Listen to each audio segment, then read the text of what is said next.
Hello students, आज हम हमारी क्लास 10th का जियोग्राफी का चैप्टर नंबर 1 के जो हमने एक्सप्लेनेशन की थी अभी उसके क्वेश्चन आंसर करेंगे। तो चैप्टर 1 हमारा रिसोर्सेज एंड डेवलपमेंट है।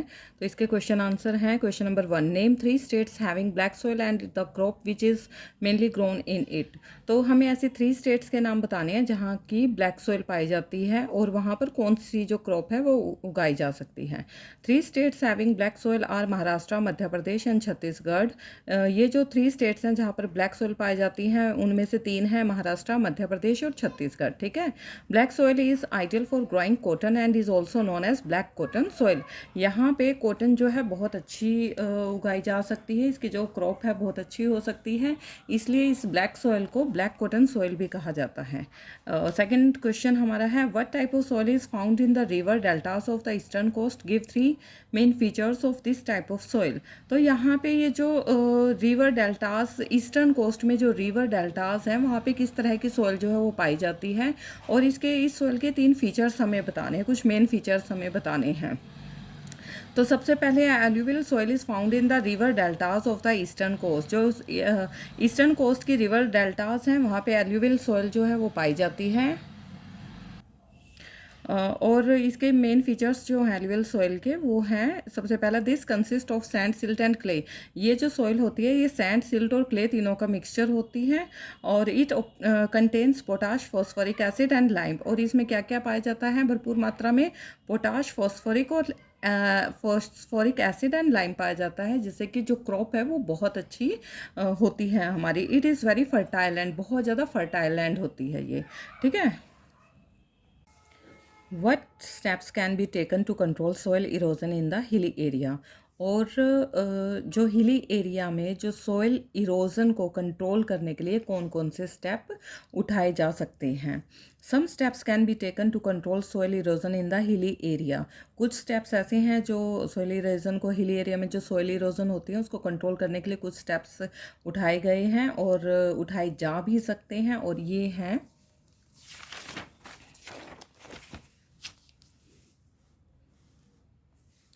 Number 1, contour ploughing.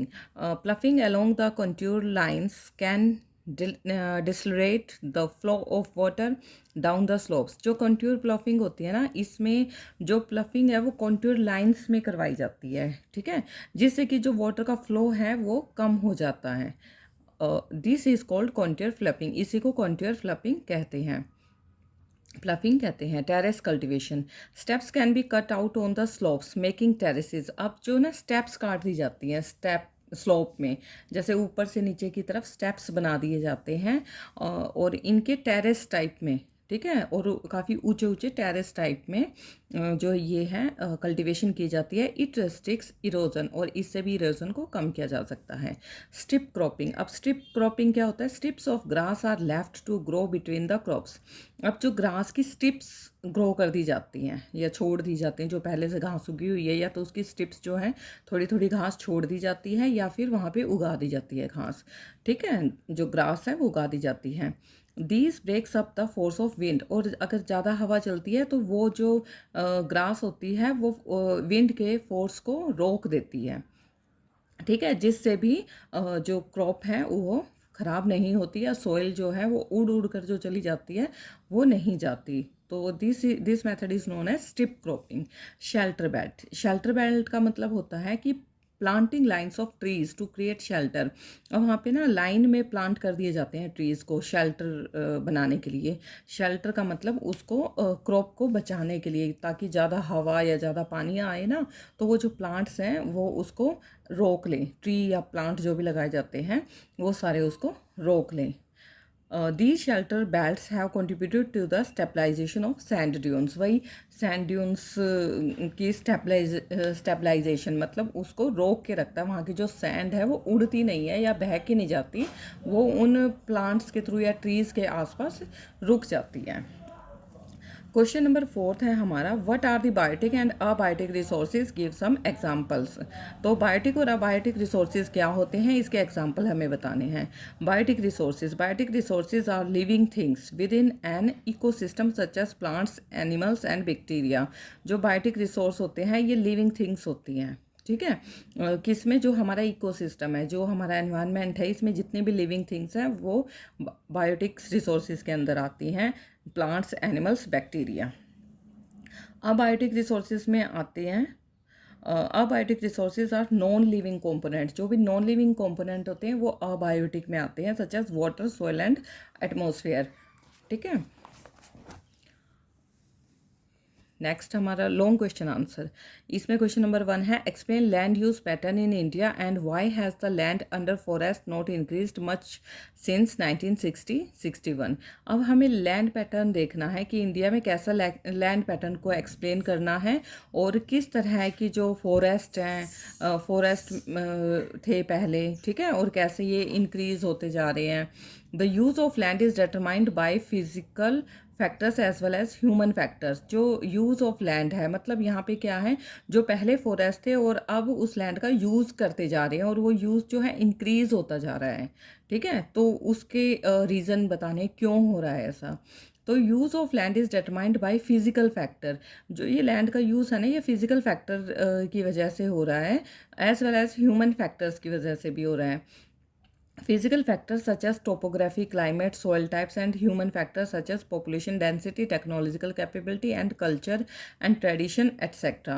अब इसमें फिजिकल फैक्टर भी जो है ये भी जिम्मेदार है या रिस्पॉन्सिबल है, जैसे कि टोपोग्राफी हो गया, या क्लाइमेट हो गया, या सोइल टाइप के ऊपर डिपेंड करता है। ठीक है, किस तरह की सोइल टाइप है, अगर अच्छी होगी तो वहाँ पे कल्टीवेशन ज़्यादा होगी। ठीक है, फिर वहाँ पे पानी, इसका मतलब पानी भी अच्छा है। फर्टाइल लैंड कौन सी होती है, जहाँ पानी की मात्रा भी ठीक है, ठीक है, और मिनरल्स भी। और ये सारी चीज़ें जब होती है वहाँ पे क्या हो जाती है, पॉपुलेशन ज़्यादा हो जाती है, पॉपुलेशन डेंसिटी बढ़ जाती है, वहाँ टेक्नोलॉजी ज़्यादा आती है, क्योंकि उसको ना एक जो एटमॉस्फेयर होता है, ठीक है, वो अच्छा मिल जाता है, क्योंकि वहाँ पे रॉ मटेरियल भी पूरा मिलता है, वाटर, सॉइल जो है, ठीक है, और वहाँ का एनवायरनमेंट भी अच्छा होता है। तो टेक्नोलॉजी भी वहीं पर ग्रो करती है, क्योंकि वहाँ पे पॉपुलेशन ज़्यादा है। ठीक है, एंड कल्चर भी वहाँ पे ही, क्योंकि अब पॉपुलेशन डेंसिटी वहाँ पे होगी तो कल्चर भी वहाँ पे ही होगा। एंड ट्रेडिशंस, और वहीं ट्रेडिशंस, मतलब ये तो नहीं है आज हम यहाँ रह रहे हैं कल हम वहाँ डेजर्ट में जाके रहेंगे, ऐसा तो नहीं है। वहीं पे हमारी जो ट्रेडिशन है वहीं पे ग्रो करते रहते हैं। तो इसमें only 93% land is available for use. सिर्फ हमारी जो 100% लैंड है ना, उसमें से 93% को हमारे लिए वो अवेलेबल है। ठीक है, क्योंकि कुछ पाकिस्तान ने उसके ऊपर जो कंट्रोल है वो कर लिया, कुछ चाइना ने कर लिया है। तो हमारे पास 93% हमारी लैंड का है, तो ओनली 54% एरिया कल्टिवेशन के लिए यूज़ किया जाता है। ठीक है, 33% एरिया हैज़ अ फॉरेस्ट, और 33% एरिया में फॉरेस्ट है। 2 types of land is described. 2 तरह की लैंड हमें बताई गई है, एक होता है वेस्ट लैंड, एक होता है non agricultural land. Waste land में आता है जैसे रॉकी, एराइड एंड डेजर्ट, जिसको हम यूज़ नहीं कर सकते। नॉन एग्रीकल्चरल लैंड आती है जैसे रोड हो गया, ये यूज़ में तो आ रही है लेकिन हम उसको एग्रीकल्चर में यूज़ नहीं कर सकते। जैसे रोड, सेटलमेंट, जहाँ घर वगैरह, बिल्डिंग्स वगैरह बनी हुई हैं, रेलवेज़ या फैक्ट्री जहाँ पे बनी हुई है, तो इनको हम एग्रीकल्चर में यूज़ नहीं कर सकते। नेक्स्ट हमारा क्वेश्चन 2 है, how have technical and economic development led to more consumption of resources. अब जो टेक्निकल और इकोनॉमिक डेवलपमेंट है, इसमें रिसोर्सेज की कंजप्शन ज़्यादा क्यों होती है। The availability of resources is necessary condition for the development of any region. किसी भी रीजन की डेवलपमेंट के लिए सबसे ज़्यादा ज़रूरी क्या कंडीशन होती है कि वहाँ पे रिसोर्स होने चाहिए। ठीक है, अगर रिसोर्स ही नहीं होंगे तो फिर वहाँ पे डेवलपमेंट कैसे होगी।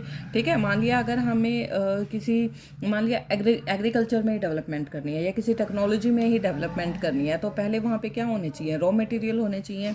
तो but only availability of resources is not sufficient. लेकिन सिर्फ रिसोर्सेज की अवेलेबिलिटी ही सफिशेंट नहीं है, there must be changes in technology and institution for development.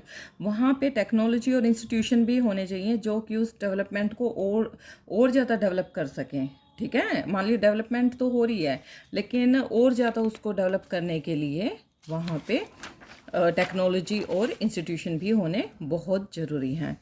India has experience different phases of colonisation.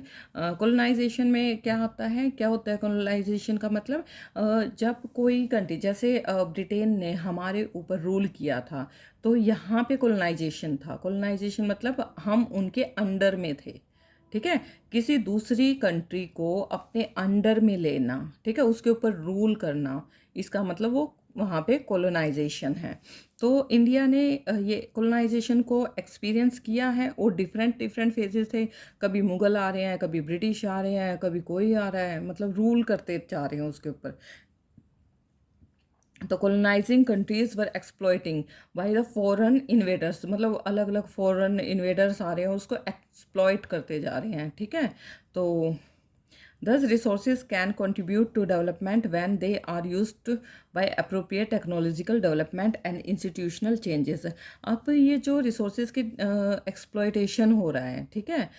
एक रीजन का दूसरे रीजन में, मतलब दूसरी एक कंट्री का दूसरी कंट्री में, तो ये जो रिसोर्सेज हैं ये कंट्रीब्यूट होते जा रहे हैं। एक तो एक कंट्री का उसी के अंदर रहें सारे रिसोर्सेज, एक दूसरे उसको एक्सप्लॉइट करें, क्योंकि उनको क्या है, उनको चाहिए कि हम यहाँ पे रॉ मटेरियल मिल रहा है उनको बहुत अच्छा, ठीक है, सब कुछ मिल रहा है, तो वो क्या करेंगे, प्रोडक्शन कम पैसों में प्रोडक्शन यहाँ पे करवाएंगे और अपनी कंट्री में ले जाएंगे, ठीक है, कम पैसों में ही ले जाएंगे, ठीक है। तो यहाँ वो क्या करेंगे, उसका ज़्यादा से ज़्यादा यूज़ करेंगे कि ज़्यादा से ज़्यादा यहाँ से डेवलपमेंट करवा के और हम अपनी कंट्री में लेके जाएं, ठीक है। तो इससे क्या हो रहा है, ये जो रिसोर्सेज हैं वो उनकी एक्सप्लॉयटेशन होगी, ठीक है, एक जगह पे।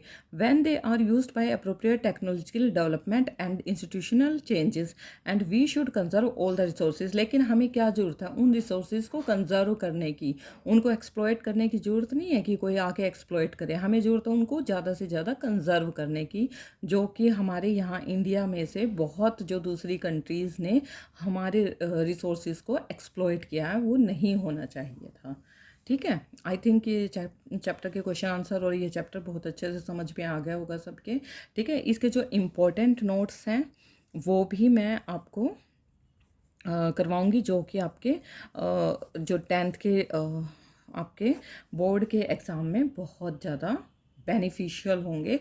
अगर कोई बच्चा 80% मार्क्स ला रहा है तो उसको कम से कम 95 तक, अगर वो नोट्स अच्छे से, ये चैप्टर की समरी अच्छे से, एक्सप्लेनेशन अच्छे से सुन लेगा, क्वेश्चन आंसर सुन लेगा और ये इम्पोर्टेंट नोट्स, ठीक है, मतलब एक्सप्लेनेशन प्लस में क्वेश्चन आंसर और प्लस में ये जो इम्पोर्टेंट नोट्स हैं, अगर ये तीन चीज़ कर लेगा तो 90% की गारंटी मैं लेती हूँ कि आ जाएंगे आपके, ठीक है। जो 75 या 80 का स्टूडेंट है या 70 का भी स्टूडेंट है, अगर 70% का भी स्टूडेंट है तो ये तीनों चीज़ें करने के बाद वो 90 से लेके 95% की गारंटी बिल्कुल है, लेकिन अच्छे से आपको करना पड़ेगा, ठीक है। ऐसा नहीं है कि आप सिर्फ सुन रहे हो, आपको नहीं पता क्या चल रहा है, तो उसमें नहीं होता, लेकिन आपको अच्छे से सुनना पड़ेगा, उसमें बिल्कुल 100% श्योरिटी है, ठीक है। थैंक यू, और ज़्यादा से ज़्यादा प्लीज़ औरों को भी शेयर करना। Thank you.